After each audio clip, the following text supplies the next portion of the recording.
5 нови случаи на педофилија за само една недела ги алармираа надлежните. Откако владата на почетокот на јуни го воведе и регистарот на педофили како превенција од сексуална злоупотреба на децата, министерот за труд најавува нови поригорозни мерки. Какви допрва ќе прецизира?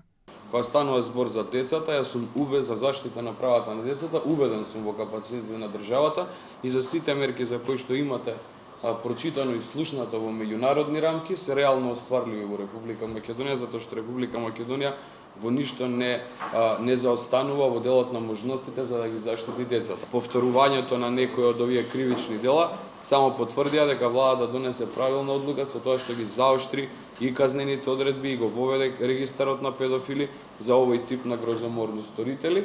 Од првата детска амбасада во светот медијаши вело дека објавувањето на регистарот не е доволен и дека проблемот мора да се решава со покомплексни мерки.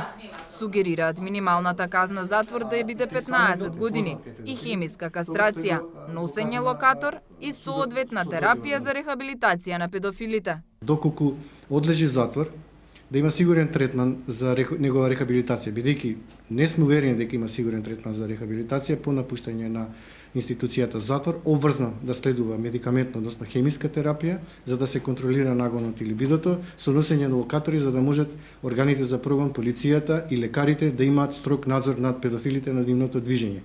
Како што забележавте, централниот регистар не вродува со плод, тоа значи дека треба комбинирани мерки за превенција, а тоа е хемиска кастрација, носење на локатори и централниот регистар.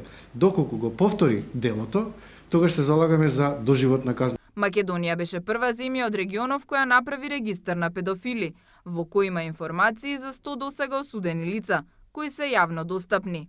Сличен систем, но со тајност на податоците воведе и Хрватска. Кастрација пак е предвидена со чешкиот закон, но за оние кои ќе го повторат делото.